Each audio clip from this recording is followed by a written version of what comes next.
sahbihi wa mawalah wala haula wala quwwata illa billah. Asyhadu an la ilaha illallah wahdahu la syarikalah wa asyhadu anna sayyidana wa maulana Muhammadan abduhu wa rasuluh alladzi la nabiyya wa la rasula ba'da. Amma ba'du fa nawayna ta'allum wa ta'lim wa tadhakkur wa tadhkir wa naf'a wal intifa' wal ifadah wal istifadah wal iqamah wal istiqamah wal hatha ala tamassuki bi kitabillah wa sunnati rasulillah ibtigha'an li mardatillahi wa wajhil karim. Allahumma faqihna fid din wa 'allimna ta'wil waj'alna minal ladzina yastami'una al-qawla fayattabi'una ahsanah. Allahumma arinal haqqa haqqan warzuqna ittiba'ah wa arinal batila batilan warzuqna ijtinabah wa adkhilna birahmatika fi ibadika salihin. Rabbana la tuzigh qulubana ba'da idh hadaitana wa hab lana min ladunka rahmah innaka antal wahhab. Amin ya rabbal alamin. Taqabbalallahu minna wa minkum.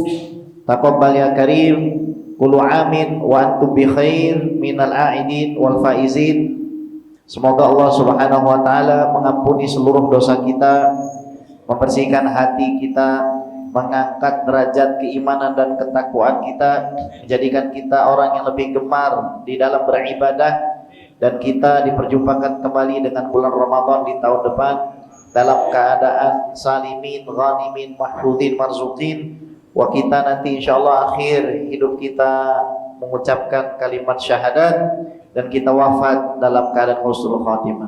Amin Allahumma amin. Karena ini pertemuan perdana, kita jangan bahas kitab dulu. Tapi kita membahas sesuatu yang juga bagian daripada kitab At-Thariq Ilallah itu. Setiap jalan itu pasti punya tujuan. Kalau tujuannya sudah benar dan jalan yang ditempuh benar, maka sepanjang jalan kita pasti akan riang dan bahagia. Ini ciri orang yang di dalam perjalanannya kepada Allah Subhanahu wa taala disifatkan dengan la khaufun 'alaihim wa lahum yahzanun. La khaufun 'alaihim, tidaklah di dalam hati mereka itu ada perasaan takut.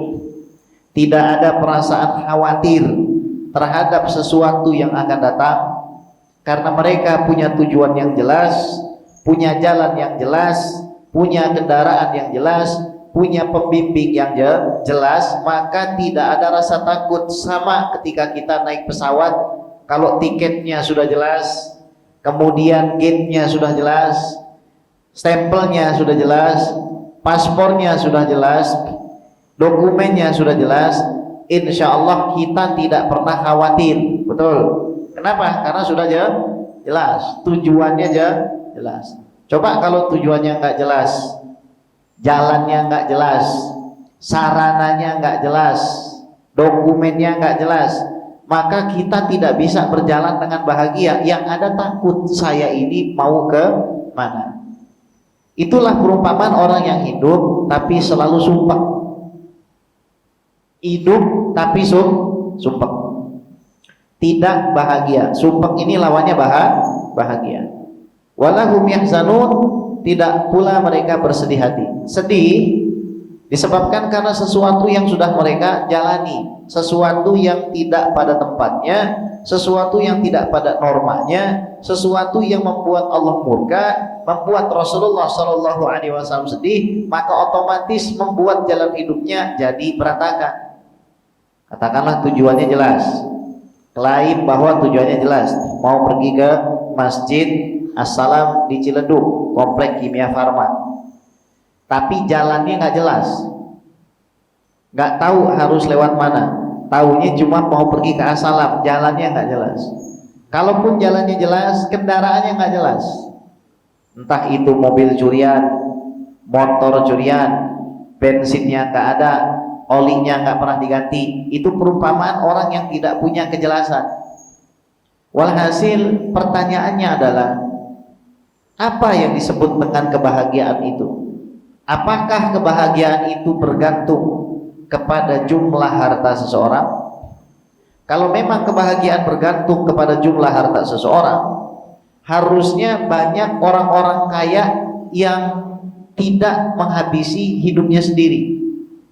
Di tahun 2015, FOA Indonesia itu merilis data bahwa dalam setiap tahunnya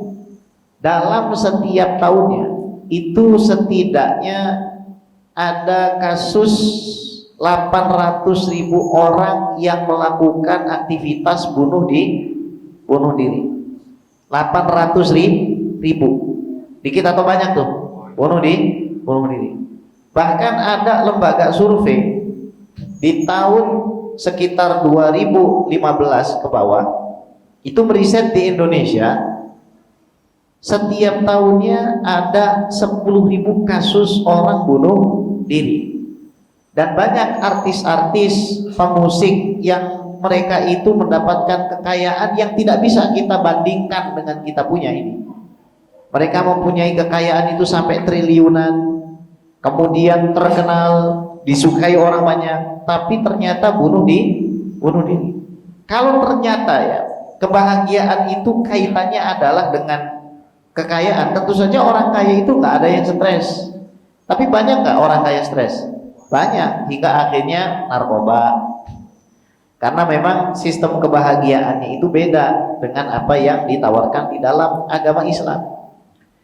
Kalau kita lihat definisi kebahagiaan ini agak sulit, karena kita hendak mendefinisikan sesuatu yang abstrak, sesuatu yang nggak bisa dilihat.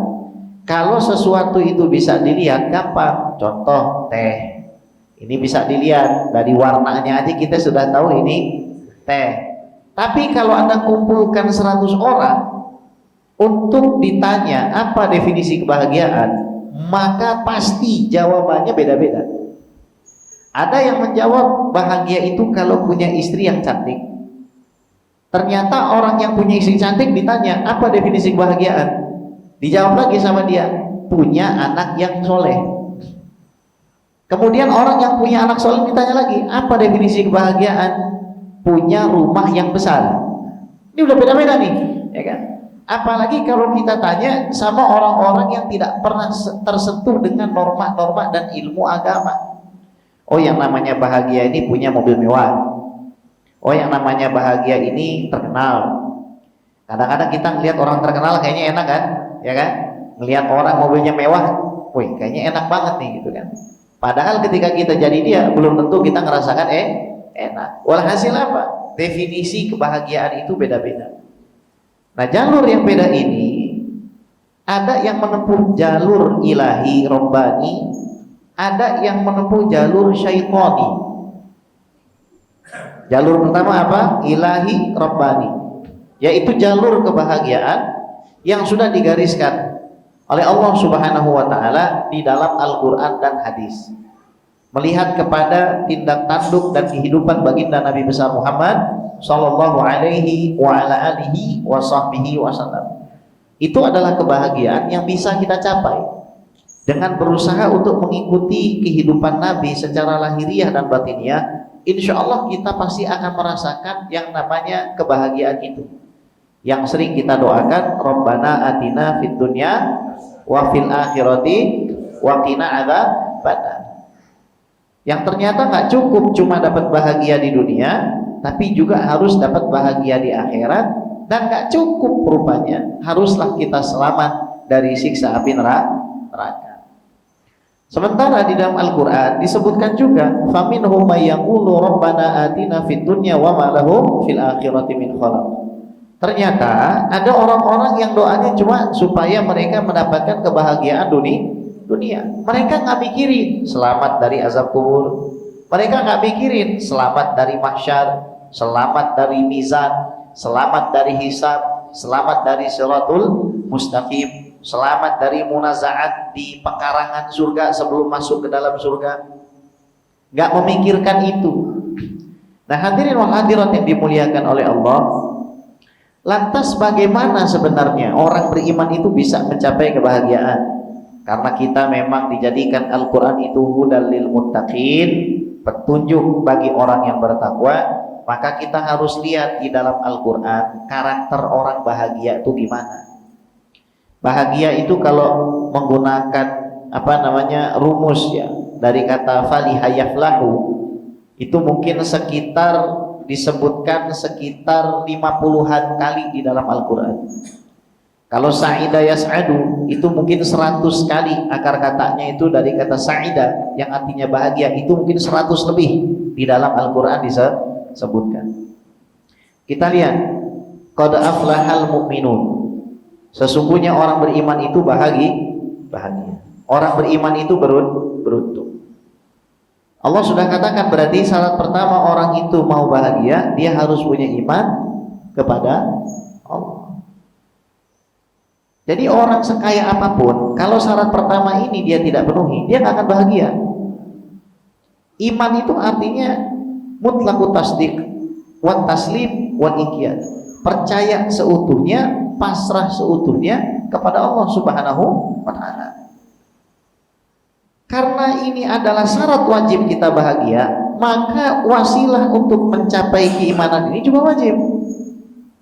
Wasilah kita untuk kenal Allah itu adalah melalui perantara zikir dan juga ilmu agama. Karena nggak mungkin orang itu bisa bahagia kalau dirinya tidak betul-betul kenal dengan Allah Subhanahu wa ta'ala, nggak mungkin.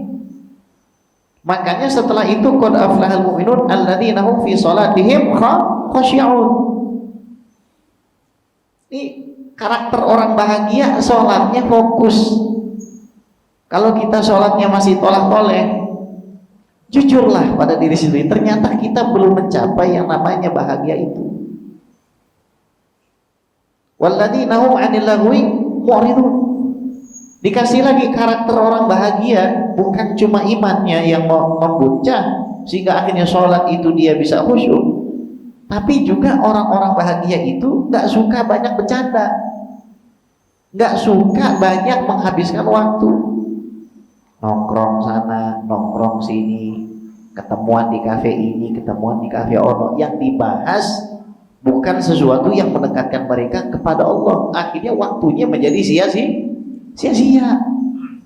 Bahkan ketika orang itu pergi ke majelis ilmu ya, kemudian dia tidak niat yang benar, dia tidak punya niat yang lurus, dia tidak punya niat mendekatkan diri kepada Allah, niatnya saja sudah salah. Misalkan mau selfie, niatnya pengen foto, niatnya pengen dibilang suka ke majelis, mau dibilang anak majelis, niatnya supaya ketemu teman terus bisa gosip, bisa gibah. Ini jauh, nggak masuk ke dalam karakter orang bahagia. Karena catat, orang senang dengan orang bahagia itu beda, ibu. Orang yang senang itu belum tentu bahagia, orang yang bahagia belum tentu senang. Karena kesenangan itu disifatkan di dalam Al-Quran dengan istilah mata'un qalil, kesenangan yang sedikit. Mata'ul ghurur, kesenangan yang menipu. Sifatnya tipuan itu sebentar aja. Saya tanya nih, minum teh, seneng nggak minum teh? Seneng, nikmat nggak? Putus kan, tapi nikmatannya saya contohin. Saya takut nggak paham kan. Saya takut nggak paham, biar paham saya contohin. Begini contohnya, bismillahirrahmanirrahim. Alhamdulillah, putus. Tapi kan bisa dilanjutin lagi, Beb. Udah, bismillah. Alhamdulillah, bismillah. Alhamdulillah. Tapi putus, ini namanya kesenangan. Saya pengen punya istri cantik, punya suami ganteng. Saya pengen punya uang banyak. Putus nggak? Putus. Pengen terkenal, putus. Pasti ada masa kadaluarsanya. Kenapa? Karena sifatnya mata'un qalil, sedikit nipu. Apa? Sedikit nipu. Itu karakter khas barang dunia. Udah sedikit nipu. Nikah poligami emang diperbolehkan, tapi kan syaratnya berat. Benar ya? Makanya meskipun dia empat tuh sedikit, udah gitu nipu juga. Apa tipuannya? Belum tentu dia bisa adil dan bisa mencapai sakinah mawaddah warahmah. Harta yang banyak, nipu juga. Posting di Instagram, posting di media sosial, mobilnya ganti-ganti, tasnya ganti-ganti, dan lain seterusnya. Ujungnya hasil korupsi, nipu juga. Sedikit nih nipu. Ini karakter kesenangan. Yang halal, kesenangan yang halal di dunia tetap aja sedikit. Tapi kalau kebahagiaan itu abadi. Kebahagiaan itu selalu ada di dalam kalbu orang yang beriman, dan ini adalah puncak yang harus kita tempuh supaya kita bisa sampai ke sana. Himmatuhu aliyah. Kata para ulama, kalau kamu mau mencari kawan di perjalanan kamu pulang pada Allah, carilah kawan yang himmatuhu aliyah, spiritualitasnya, tekadnya tinggi kalau buat ibadah, tekadnya tinggi kalau buat ilmu. Itu tekadnya tinggi, jadi dia tidak membatasi diri. Yang penting saya begini. Ini tolong catat, ada ungkapan yang menyesatkan yang sering kita dengar di kalangan masyarakat yang mungkin males nyari ilmu. Nggak penting nyari ilmu itu, yang penting kita jadi orang baik. Ini sesat nih, kata Imam As-Subki. Karena nggak mungkin ada orang baik melainkan dia harus punya ilmu. Dan ini kata Imam Ghazali dalam Ihya, catat, orang yang masa mudanya dia belajar ilmu, masa mudanya dia belajar ilmu, dia tahu nih ancaman Allah Subhanahu wa ta'ala. Makanya di dalam surat Al-Lail orang bahagia itu disifatin apa? Inna sa'yakum lasyatta fa amma man a'ta wattaqa wa saddaqa bil husna. Dia suka memberi orang lain, takut kepada Allah, kemudian saddaqa bil husna, dia percaya akan datangnya balasan yang kekal di hari kiamat. Hasanah yang kekal di hari kiamat itu dia percaya. Ini orang kalau belajar dari kecil, dari muda, meskipun terseok-seok, nanti di akhir hidupnya mainannya ke masjid. Ini banyak mak-mak mainannya ke mas, bapak-bapak banyak-banyak mainannya ke mas. Yang muda-muda mana nih? Nah, ini dulu-dulu mungkin ada yang bandel, tapi belajar ilmu agama, tahu. Oh iya, bentar lagi kadaluarsa nih saya nih. Bentar lagi wassalamu, bentar lagi innalillahi wa inna ilaihi raji'un. Maka mainannya ke masjid. Ini kenapa? Karena dia belajar, kata Imam Ghazali. Tapi orang yang nggak belajar di waktu mudanya, itu di waktu tuanya dia bingung. Meskipun dia tidak pernah mulutnya kasar, meskipun kelihatannya bertetangganya baik, tapi kalau dalam akidah dan keyakinan itu bermasalah, nggak mungkin mendapatkan kebahagiaan di akhirat kelak. Jadi Al-Quran itu menyifati orang-orang yang bahagia itu dengan sifat-sifat yang memang harus kita perjuangkan. Dan kebahagiaan itu letaknya bukan sesuatu yang sifatnya fisik. Orang yang meletakkan kebahagiaan dalam sesuatu yang bersifat fisik itu salah. Yang bersifat fisik itu adalah kesenangan. Segala sesuatu yang bersifat fisik itu adalah kesenangan. Zuyyina linnasi hubbu syahawati minan nisa'i wal banina wal qanatiril muqantarati minadh dhahabi wal fiddati wal khailil musawwamati wal an'ami wal harth. Kami dihiasi bagi manusia sekalian itu syahwat kepada wanita-wanita yang cantik, kepada anak-anak yang banyak, kepada kumpulan-kumpulan harta yang terbuat dari emas dan perak, kepada kuda-kuda pilihan, kepada an'am, kepada binatang ternak. Nanti mau Idul Kurban, sapinya yang gede diposting, sapi gua nih, limosin gitu. Wal harth, ini kebunnya gede, ini pesantrennya gede, ini masjidnya gede, dan lain sebagainya. Itu syahwat. Apa di akhir ayat itu disebutkan? Wallahu indahu husnul ma'ab. Tapi ketahuilah, Allah tuh punya sesuatu yang jauh lebih baik dari itu. Tempat kamu sekalian akan kembali kepadanya. Jadi orang yang bahagia disifati pertama tadi apa? Qad aflahal mu'minun alladzina hum fi shalatihim khashi'un walladzina hum 'anil lagwi mu'ridun walladzina hum lizakati fa'ilun. Dia punya kewajiban untuk membayar zakat, dia bayar. Artinya kalau mau kita perluas makna ini, orang yang bahagia itu dia tidak peduli kepada hartanya selama hartanya tersebut habis di jalan Allah. Di Al-Quran itu bahkan diperintahkan seseorang sebelum bertemu Nabi Muhammad SAW dia diwajibkan untuk bersedekah. Mau ketemu Nabi itu sedekah dulu. Pertanyaan saya, kalau ketemu Nabi kita disuruh sedekah, kalau mau ketemu Allah gimana?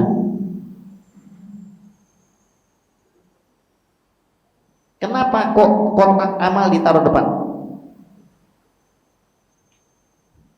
Itu memudahkan kita untuk mempersembahkan sesuatu, mensucikan hati kita sebelum kita masuk ke dalam masjid itu dengan sedekah. Kalau kita mau menghadap kepada Rasul saja di zaman para sahabat aja mereka harus sedekah, apalagi kita mau menghadap Rabbul Alamin. Lebih wajib bagi diri kita sedekah, mensucikan hati kita sebelum kita menghadap Allah. Makanya sebelum sholat itu jangan langsung sholat dulu, tunggulah waktu azan sambil introspeksi di membersihkan hati. Ya Allah, saya ini orang yang banyak dosanya.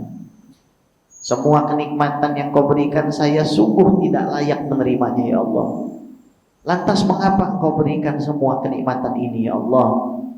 Lantas mengapa engkau biarkan aku memiliki tangan, memiliki kaki, memiliki mata, memiliki hidung, mulut, dan engkau berikan aku umur sekian lama ya Rabb? Ya Allah, memanglah aku ini tidak pantas untuk mendapatkan semua ini.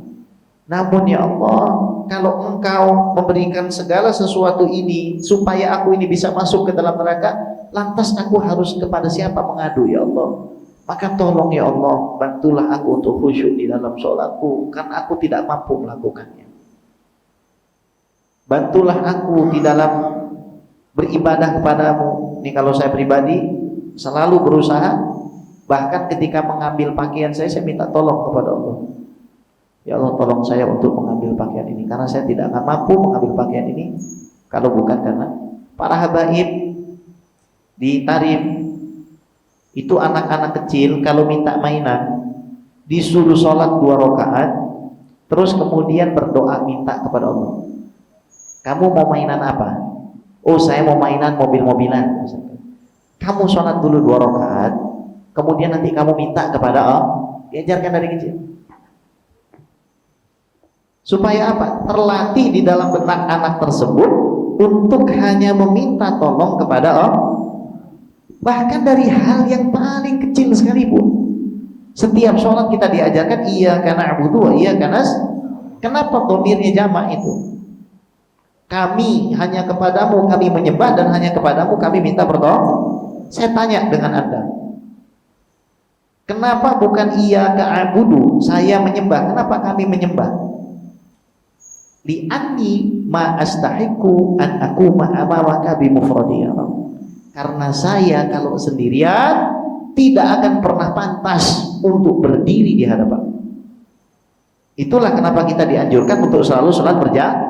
Karena kita kalau sendirian itu nggak pantas mau menghadap kepada Allah. Ini harus paham. Kita baca iyyaka na'budu wa iyyaka nasta'in itu karena kita sadar sendirian tuh kita nggak layak, kita bukan siapa-siapa. Ihdinas siratal mustaqim. Ini kita harus sadar betul. Minta tolong bersihkan hati saya ya Allah. Saya mau mengajar ilmu agama, saya mau belajar ilmu agama, tolong saya. Karena semua itu berasal dari satu rasa takut kita bahwa kita amalnya nggak bisa diterima, dianggap tidak layak oleh Allah. 2, rasa harap kita tidak punya jalan keluar dari aib kita tersebut, tidak diterimanya amal kita tersebut kecuali adalah melalui Allah. Ini harus paham kita, terutama saya ini masih belajar. Jadi sebelum kita itu melakukan perbuatan apapun, mintalah kita pertolongan selalu pada Allah. Mau kerja minta tolong dulu sama Allah. Saya nggak mampu ya Allah. Meskipun kita punya kemampuan, diberikan kemampuan oleh Allah, tapi katakan saya tidak pernah mampu ya Allah. Sholat kita tidak pernah mampu kalau bukan karena Allah. Puasa kita tidak akan pernah mampu kalau bukan karena Allah. Maka ini tadi saya katakan, kerusakan yang terjadi pada umat Nabi Muhammad SAW ini disebabkan oleh 2 bentuk kriminalitas yang efeknya nggak kelihatan secara langsung. 1, orang alim yang tidak mau membersihkan hatinya untuk ibadah, tidak mau menunaikan ibadah-ibadah dengan tingkatan yang lebih tinggi daripada orang awam. Yang kedua, orang awam yang tidak mau belajar ilmu agama untuk diamalkannya. Ini sebab kerusakan dan ini kriminalitas umat Nabi Muhammad di zaman sekarang yang nggak kelihatan. dan nggak ada sanksi sosialnya. Karena fasadun kabir alimun mutahatik wa akbar minhu jahilun mutanasik. Jadi seorang alim itu kalau dia mutahatik, dia nggak mau tirakat, dia nggak mau berjuang, nggak mau mujahadatun nafs, itu merusak. Karena akhirnya orang-orang di sekitarnya melihat ini orang alim nggak bisa diikuti, ya udah saya mendingan nggak usah ngambil ilmu dari dia. Dan orang yang tidak alimnya juga ini bodoh. Kenapa? Karena dia tidak mau mengambil ilmu dengan alasan orang yang dia lihat itu tidak mengamalkan ilmunya. Akhirnya orang yang ahli ibadah ini dianggap sebagai ahli ilmu. Dia pandai bersandiwara, dia pandai bercakap-cakap. Ini yang disifati oleh Imam Al-Ghazali di dalam Ihya sebagai pemuka-pemuka agama yang bersurban dan pandai bersandiwara. Ini musibah, sehingga akhirnya umat Nabi Muhammad ini bingung cari kiblatnya, cari kiblat kebahagiaan. Akhirnya melihat yang ada di media mobilnya baru, inilah kebahagiaan. Rumahnya besar, inilah kebahagiaan. Tapi kalau kita lihat ulama-ulama Rabbani yang mereka menunjukkan akhlak dan ilmu, kita lihat mereka tidak pernah masalah dengan mobilnya yang biasa saja, dengan rumahnya yang biasa saja. Justru mana mereka merasakan kebahagiaan dua, ketika beribadah kepada Allah dan ketika mencari ilmu. Itu nikmatnya sangat luar biasa. Kalau orang sudah merasakan ilmu itu nikmatnya sangat luar biasa. Bahkan di dalam riwayat dikatakan manhuman la yashba'an. Ada dua orang haus yang nggak akan pernah kenyang, dua orang lapar yang nggak akan pernah kenyang. Manhumun minal ilmi la yashba' minhu wa manhumun minal mal la yashba' minhu. Orang yang lapar, yang rakus terhadap ilmu nggak akan pernah kenyang dengan ilmu itu. Saya kalau disuruh milih gitu ya, antara olahraga supaya untuk menyehatkan badan dengan baca kitab, saya pasti akan milih baca kitab. Karena nikmatnya lain ketika kita dapat ilmu. Gimana Bim baca supaya dapat nikmat yang baik? Karena ada orang baca kitab dia senang. Kenapa? Itu kesenangan sementara untuk dia debat dengan orang lain. Bacalah kitab ilmu agama untuk diamalkan oleh dirimu sendiri, maka kamu akan merasakan kebahagiaan itu, nikmatnya luar biasa. Karena setiap kali kita baca nasihat apa, ini kita berjanji, ya Allah saya akan berusaha mengamalkan ini, one step closer itu. Selangkah lebih dekat kepada Allah, selangkah lebih dekat kepada Allah. Maka kalau Anda tanya, Habib, siksaannya orang nuntut ilmu, azabnya orang yang alim itu apa di dunia ini? Tidak ada siksaan terbesar bagi orang yang punya ilmu kecuali dihalanginya dia dari mengamalkan apa yang dia tahu. Itu wallahil azim siksa. Dia tahu sholat sunnah 2 rakaat qobliyah subuh lebih baik dari dunia dan seisinya, tapi dia diharamkan dari itu. Itu siksa.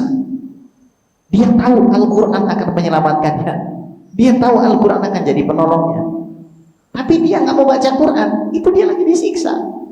Diharamkan dia dari sesuatu yang dia tahu untuk dikerjakan. Akhirnya hidupnya bingung. Apa kira-kira yang harus saya lakukan ya? Kalau dikatakan pernikahan ini adalah sumber kebahagiaan, saya sudah menikah. Kalau dikatakan punya anak ini bahagia, saya sudah punya anak. Kalau dikatakan hidup ini bisa didapatkan kebahagiaan dengan cara memiliki apa yang saya miliki, saya sudah cukup memiliki banyak hal. Tapi kenapa kok hati saya ini tidak bahagia? Dan tolong dicatat, orang yang mau bahagia itu yang pertama yang harus dia lakukan adalah ridho kepada Allah. Ridho dia. Ridho ini artinya senang kepada semua pembagian Allah. Baik pembagian itu berupa sesuatu yang kelihatannya enak atau sesuatu yang kelihatannya gak enak, dia harus senang dengan semua pembagian itu. Makanya kata Rasulullah SAW, as-sa'id liman junnibal fitan. Diulang 3 kali. As-sa'id liman junnibal fitan. As-sa'id liman junnibal fitan. Orang yang punya kebahagiaan itu orang yang dijauhkan daripada fitnah. Orang yang punya kebahagiaan itu adalah orang yang dijauhkan daripada fitnah. Orang yang punya kebahagiaan itu adalah orang yang dijauhkan daripada fitnah. Terus waman ibtulia fasabrun. Namun apabila ada di antara kalian umatku ditakdirkan oleh Allah terkena fitnah, maka kalian harus bertahan. Sabar itu artinya apa? Bertahan dengan kondisi itu dan terus ridho dengan semua pembagian Allah Subhanahu wa taala. Tapi Habib kayaknya menyampaikan ini enak. Ini saya sampaikan pada antum. Sebuah rahasia ketika seorang itu menyampaikan ilmu. Ilmu itu kalau disampaikan, dia pasti akan bertambah, dia tidak berkurang. Tapi kalau yang disampaikan itu mengandung rahasia antara seorang alim tersebut dengan Allah Subhanahu wa taala, maka pasti ada perasaan berkurang di dalam hatinya. Kenapa? Karena yang disampaikan itu sebenarnya adalah rahasia dia dengan Allah. Seperti ada yang berkurang. Karena ini adalah rahasia orang yang menyampaikan itu dengan Allah. Maka bagaimana cara kita supaya ketika kita setelah menyampaikan itu rasa itu kembali hadir? Kita minta ampun kepada Allah. Orang yang mengajar itu harus lebih banyak minta ampun kepada Allah daripada yang diajar. Ini rahasianya. Kalau ada orang dia mengajar tapi dia tidak minta ampun kepada Allah, tidak minta maaf kepada Allah Subhanahu wa taala, tidak merasa dirinya itu nggak pantas untuk menyampaikan kepada Allah Subhanahu wa taala, maka dia akan diberikan fitnah oleh Allah sehingga akhirnya disadar. Jadi jangan dipikir ini orang menyampaikan ilmu, enggak. Setiap orang yang menyampaikan ilmu dia punya keadaannya sendiri di hadapan Allah Rabbul Alamin.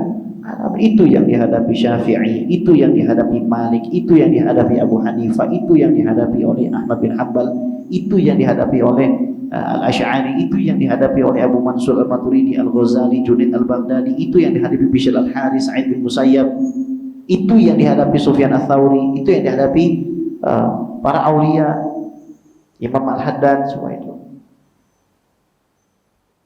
Makanya kebahagiaannya itu sudah diatur sebenarnya dalam Al-Quran tadi itu. Walladzina hum li furujihim hafizun.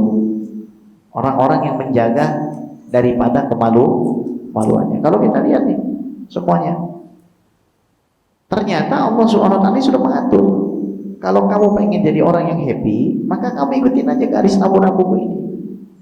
Tapi kalau yang menentang, ya, kalau yang happy kan sudah dipungkasi dalam surah Al-Lail, fasanu yasiruhu lil yusra. Maka kamu akan saya kasih gampang.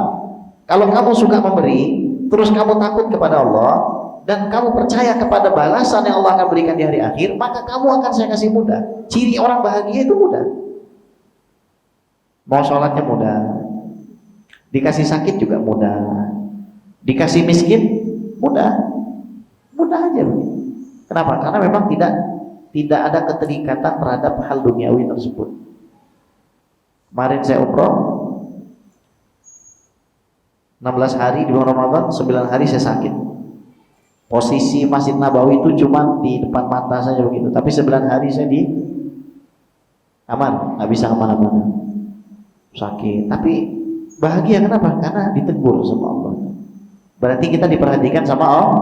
Karena kalau kita dikasih sakit, yang memberikan kita sakit siapa? Allah, bukan penyakit, bukan Allah yang memberikan sakit. Maka di situ akhirnya kita menjadi berusaha lebih dekat pada Allah. Ketika di pesawat kita dalam keadaan sesak, nggak bisa napas 11,5 jam, panas badan hampir 39, napasnya hanya bisa dari air minum, hidung nggak bisa napas, dada tidak bisa napas, nafasnya hanya dari air minum. Kalau air minumnya kita minum, maka kita harus ke belakang dalam kondisi nggak kuat, dalam kondisi panas badannya. Yang ngantri 4 orang mama, 1 mama setara 10 orang. Begitu turun kita sudah nggak jelas keadaannya. Kita ke IGD. Di atas pesawat itu saya ditampakkan seolah-olah ada di padang putih. Di situ saya melihat diri saya sendiri berpakaian, dan di situ saya berkata, ya Rob, kalau di dalam pesawat dengan panas badan 39 ini saya sudah begini tersiksa, maka bagaimana kelak yang harus kami hadapi ketika kami masuk di dalam kubur, ya Allah. Di sini ada yang pernah nggak naik di atas wajan, berdiri di atas wajan? 5 menit aja.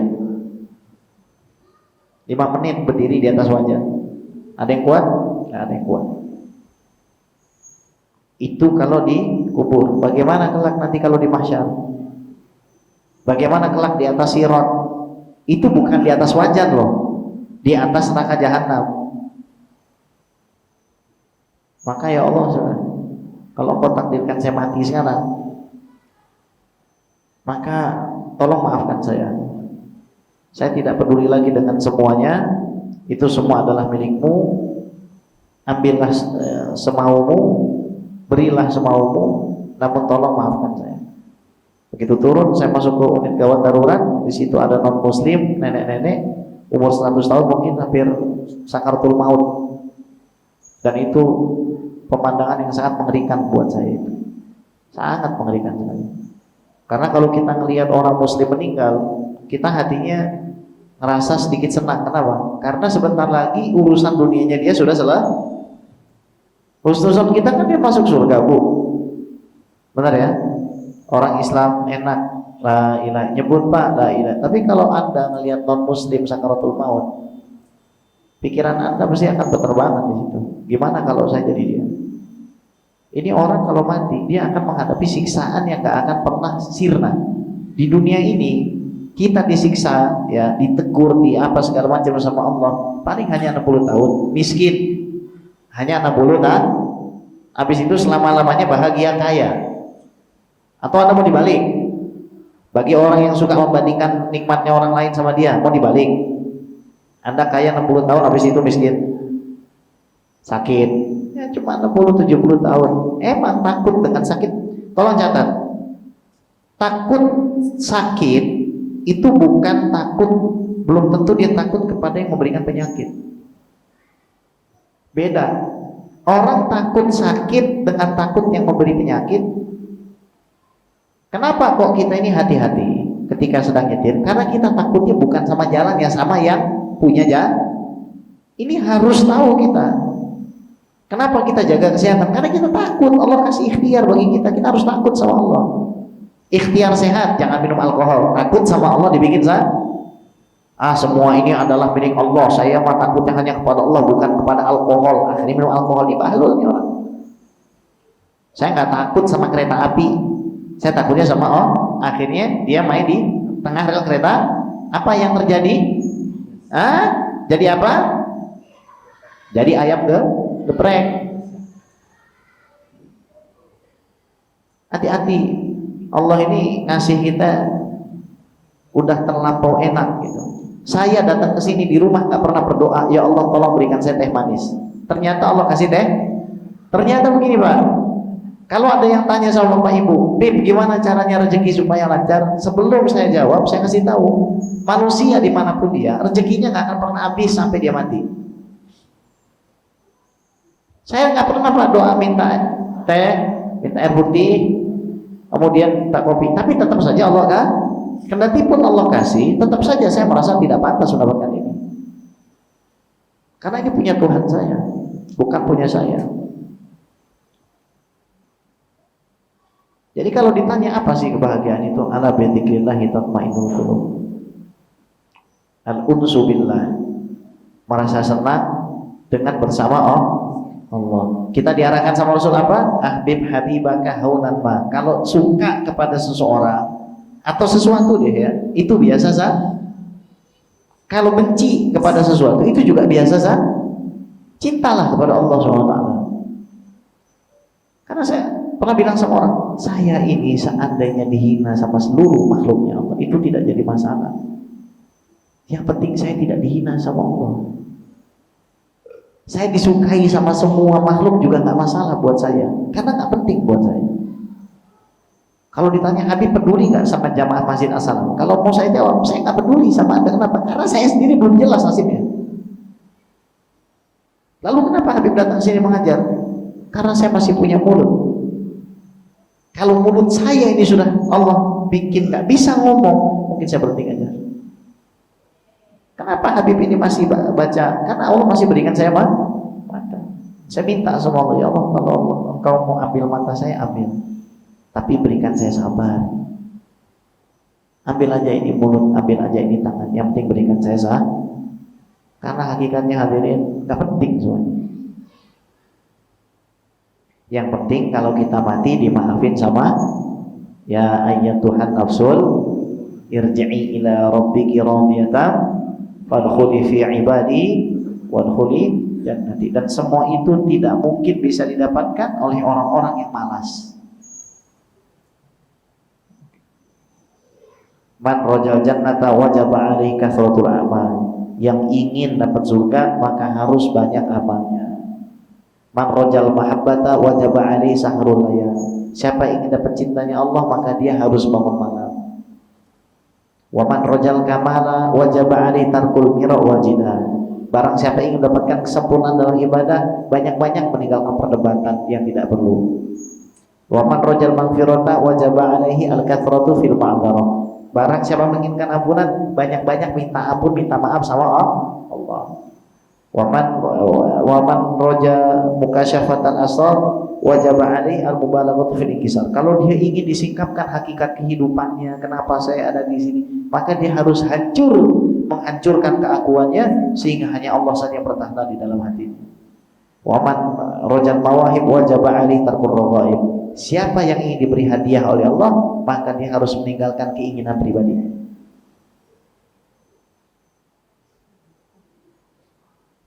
Itu sudah paket. Jadi harus gimana, Bin? Harus berjuang di sisi umur kita ini supaya kita mendapatkan kebahagiaan itu. Jangan pedulikan dengan apa yang terjadi padamu, pedulikan siapa yang membuat itu terjadi padamu dan apa keinginannya untukmu. Baru kita akan bisa menjalani semuanya dengan bahagia. Saya baru dapat rancangan RAB untuk majelis 5 miliar, kaget. 5M, gimana kita nggak Robbana atina fid dunya hasanah?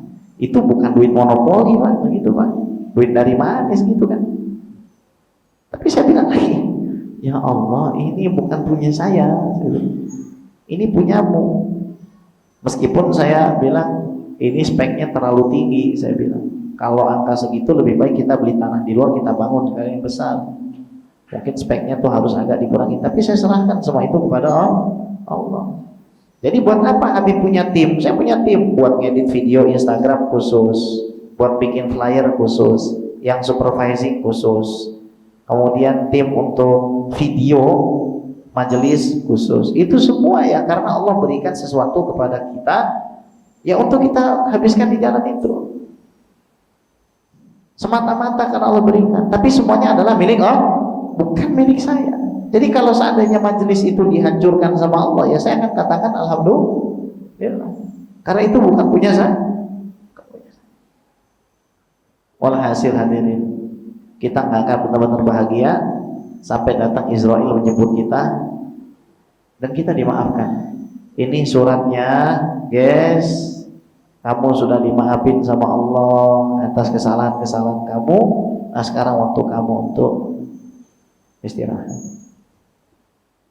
Maka hadirin, berjuanglah. Wa man ladzatu illa ba'da ta'ab. Nggak ada kelezatan kecuali didapatkan setelah kepayahan. Wallahu ta'ala a'la wa a'lam. Baik hadirin, silakan kalau mau didiskusikan. Bu, sehat Bu? Alhamdulillah.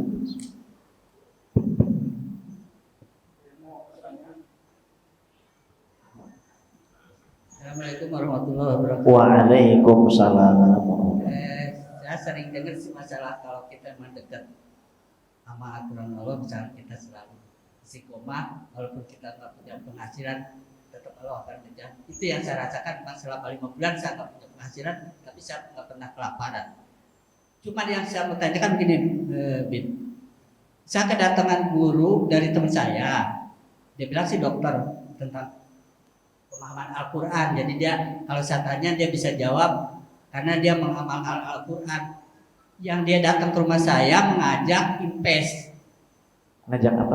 Invest ya. Investasi. Oh investasi. Nah, terus saya antar teman saya karena dia guru dia. Ya. dia bawa uang 8,5 juta. Di atas kertas udah bilang begini, dalam 1 bulan ini kalau nggak kembali dia akan ganti uang itu. Nah, karena itu bukan guru saya kan nggak ikut, nggak tertarik. Tapi karena saya ikut ke situ, saya dikasih modal juga sama dia. Nah, akhirnya HP saya didaftarin. Dia bilang dari saya, dia bilang gitu. Tapi dia nggak bilang kalau itu utang saya. Saya buktiin dalam 1 bulan memang kembali. Yang invest 8,5 juta dalam 1 bulan kembali. Saya lihat sendiri, bahkan saya sendiri ada aplikasinya. Tapi saya ragu, karena saya pernah tanya, ini gimana menurut agama kan gitu. Nah, dia bilang halal dia bilang gitu. Saya nanya apapun dia jawabannya isi Al-Quran itu. Jadi saya mau nanya tentang itu. Bagaimana, karena saya ini sampai sekarang pun saya nggak ambil karena saya masih ragu ini halal apa tidak. Terima kasih. Terima kasih. Da' ma yaribuka ila ma la yaribuka. Fa innal kadhib ribah, fa inna sidqa tuma'ninah wal kadhib ribah.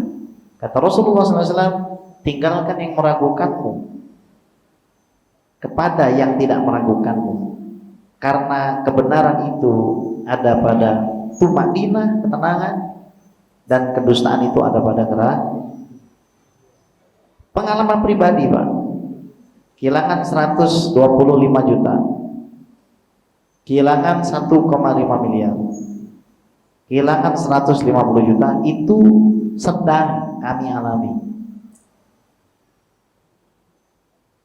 Jadi teman saya juga datang ke rumah mengalami kehilangan dan hutang yang harus dia tanggung karena dia cari investor 450 juta. Yang masuk akal aja. Jadi Bapak sudah benar, Pak, gak usah mikirin halal atau haram, urusan dia ya. Jangan pernah lagi ada yang ikut investasi begitu, karena balik 8 juta itu gampang, nyari dana 8 juta buat nutup. Intinya nanti kita cari investor lagi, investor dananya membengkak. Ini yang lagi kami kejar di Surabaya, itu kasus penipuannya sampai 1 triliun. Coba bayangin, Pak, 1 T, Pak. Orangnya sih santai aja, nggak peduli, karena dia sudah punya mekanisme itu untuk nipu orang. Jadi kalau misalkan ada yang nawarin investasi, keuntungan ini, tinggalin aja. Ya, nggak usah. Baik, Pak. Bapak ngomong keren. Bu, ya, ada yang mau tanya silakan, Pak. Ibu silakan, Ibu mau bertanya. Nah, itu ada Ibu.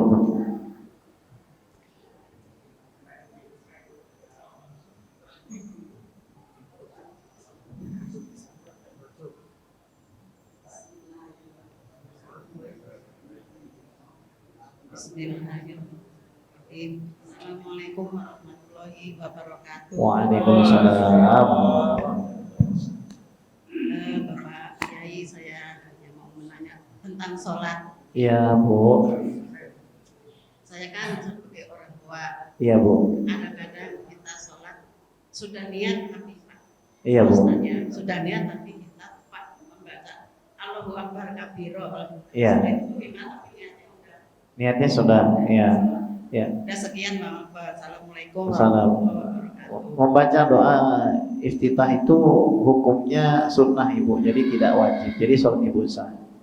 Terima kasih hadirin dan hadirat. Insyaallah perjumpaan yang datang barulah kita akan belajar kitab At-Thariq Ilallah, jalan kepada Allah Subhanahu wa taala. Semoga apa yang saya sampaikan ini bermanfaat untuk diri saya pribadi dan kita semua. Semoga malam hari ini kita dianugerahkan untuk sholat tahajud. Malam hari ini kita dianugerahkan untuk membaca lagi Al-Quran.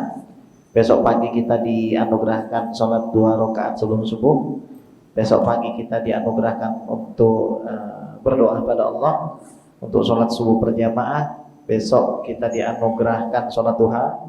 Besok kita dianugerahkan ketenangan hati. Besok kita dianugerahkan ilmu yang bermanfaat hingga akhir hayat kita. Amin Allahumma amin. Ala hadhihi niyyah wa ala kulli shalihah wa ila hadratin Nabi sayyidina Muhammadin sallallahu alaihi wasallam. Sya'ulillahi lana wa lahumul Fatihah.